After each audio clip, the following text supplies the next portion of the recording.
there comes a time in your life when you have to talk about something you probably really didn't want to talk about. So today, let's reminisce or let's complain about not only the 1998 Godzilla movie, but the toys based on that said movie. Ugh. Welcome back to the Junk Room, everybody. It's me, the Junkman, and yes, you've clicked on a Godzilla video.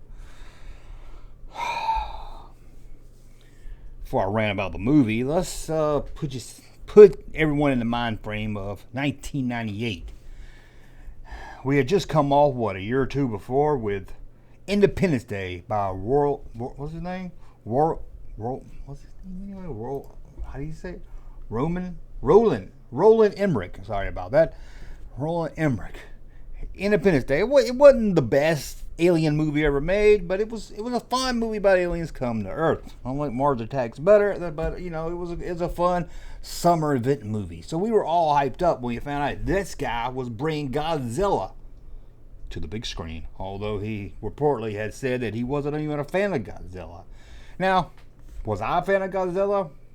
No, I wouldn't say I was a fan. I was aware of him. I knew of him. I liked him. I didn't. Well, my first experience with Godzilla was a lie from my father. He told me that I was going to watch a Godzilla movie with him, one that he watched as a kid also. And it had Steve Martin in it. Yeah, Steve Martin. I was like, okay, I love The Jerk. See Steve Martin fight Godzilla. This is going to be the funniest movie I've ever seen. So I got all excited to watch it. And first I noticed it was in black and white. And I said, well, okay, maybe. I knew Steve Martin had gray hair even in the 70s. So I figured, hey, maybe this is when he was really young. So I sat back ready to watch Godzilla versus Steve Martin. And what did I see? Godzilla versus Ironside. Oh. Then I think they ended up in a courtroom. I think Godzilla was being sued by Perry Mason. And then Godzilla was just a man in a rubber suit. It wasn't what I was expecting at all, but it was kind of entertaining for the time period. I didn't hate it. In fact, probably around that same time, I got a Godzilla watch. And for some reason, Godzilla was eating a piece of pizza on it. I still ain't figured that out. Maybe it was some tie-in with Pizza Hut. I'm not sure. And they even had a Godzilla action figure. It was like a little Godzilla. And what I liked about it, the package used the Godzilla also, so it was kind of cool. But I remember having that little rubber Godzilla. There was one that went with the Shogun Warriors, a big one. And I think his hand might have shot off. I'm not sure. But I never had that one. Didn't know about that one until I became a collector in the 90s. But here we are, 1998, Godzilla was about to come, and not only was Roland Emmerich going to direct this movie, I found out that Jean Reno was going to be in this movie, who I have fallen in love with from watching The Professional just a few years before. I was like, yes, this is going to be good, and not only that, he's bringing along with him Matthew Broderick.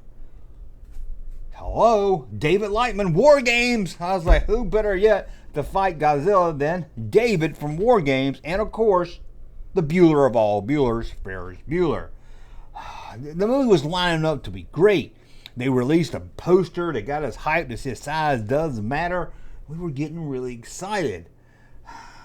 Even Harry Shearer was in this movie. And we all wanted to see what Godzilla would look like. But they didn't do it. They wouldn't show us for a long time. In fact, what the studio did is they sent out fake looks of Godzilla, fake sketches of Godzilla to all the different licenses out there. Trying to get the license for Godzilla. And they were fake to see who could leak them, to see who they could trust. And they couldn't trust? Fruit of Looms. You can't trust Fruit of Looms. I said it in 1981. I said it in 1989. I said it in 1993. And the studio behind Godzilla said it in 1998 because they had this picture of Fruit of Looms had this picture of Godzilla that was going to design for, I guess, boys' underwear or something. And it got leaked on the internet. Ain't it cool news? Of course, Harry Knowles is going to be involved. He was involved in a couple other websites at the time. They all got a call from Fruit of Looms' lawyer. Yeah, Fruit of Looms have lawyers. I guess that's what my mom told me not to sue him back in 1983. But I came close to suing him. I came very close. That was the most embarrassing situation. We won't talk about that That's embarrassing. But the underwear was supposed to hold up during a wedgie. That's what I was told. Anyway, so the websites, had to pull it down really quick. And I tried to find a picture of this leaked photo, but I couldn't. So they must have did a pretty good job of pulling it down. But we are talking about 1998, 1998, maybe 1997 when the news hit. So, But anyway, there was a toy company out there already making Godzilla toys, Trademasters. And they were in the right time period to make Godzilla. They always said, we got Godzilla license, we're going to get the movies. And they did get the movie rights. But then summer 1998 came, and we were there day one to see Godzilla versus Ferris Bueller. Didn't even look like Godzilla. It looked like something from Jurassic Park. It looked like a lizard mixed with a dinosaur, mixed with a goat. It was the weirdest thing. I can remember one time he was even smiling in a picture. Oh, this movie was so god. Now, hold it. This is the part of the video where I'm going to pause and let you go to the comment section and say, Junkman, it wasn't that bad. I liked it. It was fun. It was a good time. It wasn't that bad. People bash on it, but they shouldn't. Go ahead. Put it in the comment section about how it's a good movie and everything. Oh, Crazy Joe. I bet Crazy Joe liked it. If Crazy Joe's watching this video, I bet he liked it. Go ahead, put it in the comments. It's not that bad. It's good. Oh, I liked it. I was a kid when I saw it. It was part of my childhood. Yay. Okay, we got that out of the way. Now, I would go into what the movie was about and everything, but I can't. I remember it starts off, Matthew Broderick comes to like this digging up to find something in the dirt or something. And Godzilla, I don't know what they find. I don't remember. I saw this movie once in the movie theater back in 1998. That was like 15 years ago. I can't remember all what happened. I can just remember this was god awful. And I remember somehow dinosaurs became like raptors from Jurassic Park and they run around the city. Oh, it was freaking awful. It was awful. Oh my God, this was awful. This was one of the worst. This was one of the worst movie experiences of my life. But anyway, we got the movie. But what about the toys? They were just as bad as the movie.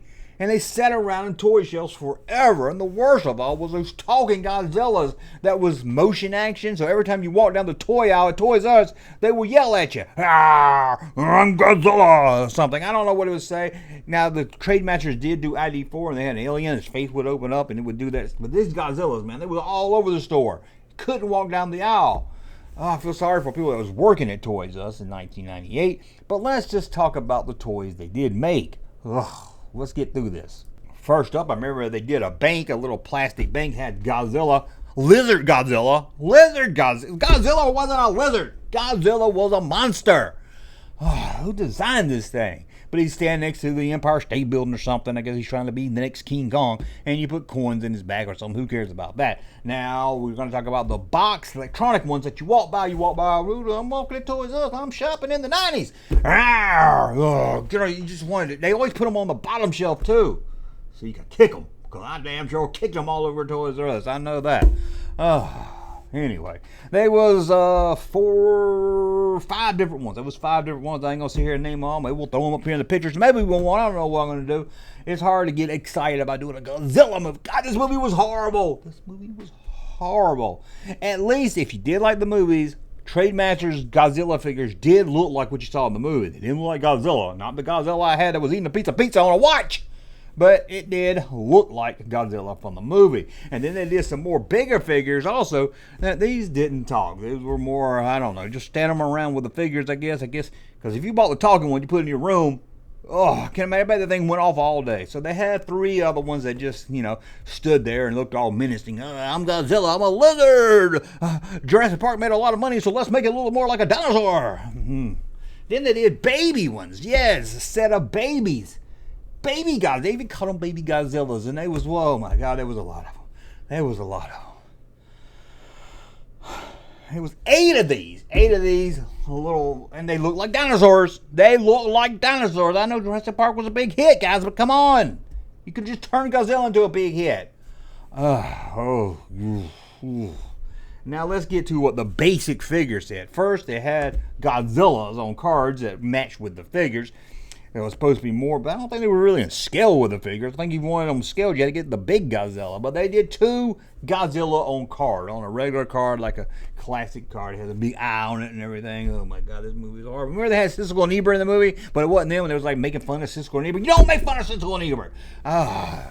These are things you don't do. I don't always agree with Siskel. Damn sure don't always agree with Ebert, but you don't make fun of them in a movie.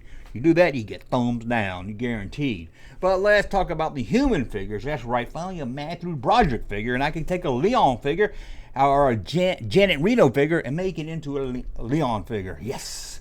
Well, let's see. They had Animal Under Attack figure. I don't know exactly who. Maybe that was Matthew Broderick. I'm not sure. They had a Jean-Luc. Jean-Luc, was in this movie. Not Jean-Luc Picard, but Jean-Luc from, I guess, maybe that's the guy from The Professional. That's Gene Reno. I'm not really sure, to be honest with you. Like I said, I ain't seen this movie in 25 years. Then they did Nick. I'm pretty sure that's Matthew Broderick. And then they did O'Neill. I don't remember who O'Neill is. The only O'Neill I know is Patrick O'Neill from Star Trek. Oh, that's O'Brien. Oh, never mind. I don't know any O'Neill then. And then they did somebody called Philippine. I think that might have been Jane Reno now I think about it. But anyway, they did these figures and no one cares, right? But they did extra figures. You get a figure with a vehicle. Let's see. They had a blaster car. These look like they were reject. Look like they went over to Kenner, Hasbro, and bought some old molds from Jurassic Park they didn't use. They let's use these. See, you had the twin firing battle car blaster thing. You had the all-terrain. All these have the same name back around this time period. All-terrain attack vehicle with a Nick figure. Who's Nick? I don't know. Then they had the rapid battle bike. It came with an animal. I think the guy's name was Animal, if I'm right. The twin firing combat cannon with Philippine or whatever his name was. It's hard to talk about this. Sorry, I know I should do a better job. Oh my God. They did some mini play sets also. Remember they did the mini play sets? They were mini. That was really big in the 90s. They had a battle of Brooklyn Bridge. All right. Who's going to take the Brooklyn Bridge? Is it going to be the humans or the lizard Godzillas? Who knows? And then they had Terror at Times Square. Oh my God. We're going into Manhattan now. Oh. Then they had some vehicles that didn't come with figures. They had the all-terrain. Everything was all-terrain in the 90s. All-terrain vehicle. Yes, they had that one. They had the Apache attack copter. Man, they went all out for this crap. They had the F-818 Hornet jet. Striker jet at that. And Thunder Blast tank. A Thunder Blast tank. Now I do a series of videos here, Phil Movie Toy Lines, where I tell you a lot about the movie and everything in the toy line, and that's what this was going to be, but I said I don't feel like researching Godzilla movie. I don't feel like looking up this movie because God is awful. Speaking of Siskel and Ebert, I wonder what they had to say about this movie. What did you think about Mayor Ebert and his sidekick, Gene? I thought that seemed petty. Yeah, I did too. It does seem petty, Roger. I mean, I was used as a villain in another picture called The Ref, and Siskel was the name of the villain.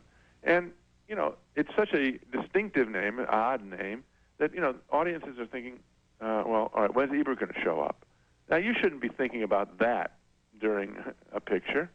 Yeah, the only good thing about Mayor Ebert and his sidekick was that at least Godzilla didn't step on it. Well, but, Roger, I fully expected that to happen. And I think the audience is waiting for that to happen. Yeah, maybe they should have included that. Again, bring him on stage, at least squish him, right? Exactly. There are missing scenes. Oh, anyway, that's the god-awful Godzilla. We've talked about the movie. We talked about the figures. Now we can move on and never, ever make the video again about Godzilla 1998. Now, I did make another video kind of related to this because right after this movie came out and bombed at the box office, Lucasfilm released online a homemade teaser poster for the website that said plot does matter. They were making fun of Godzilla, but then because then the following year Phantom Menace was coming out. It's not really big on plot, is it? Still, I like that they kind of trolled Godzilla. They kind of made fun. People was like, oh, Godzilla sucked, it bombed at the box office, and they released it. It looked like a Godzilla poster, but it said plot does matter, because that poster says size does matter. I'll link to the video in the corner of this so you can see I did a video on that a while back, but I guess that's it. I wish I could find my Godzilla watch. Oh, I love that. Well, why was he eating pizza? Can someone tell me why he was eating goddamn pizza? I don't know. Anyway, thank you for watching. So much you love my content. Subscribe to the channel. We will talk again. Hey, Junkman channel popping though. Thank you, sir, for that unsolicited testimony.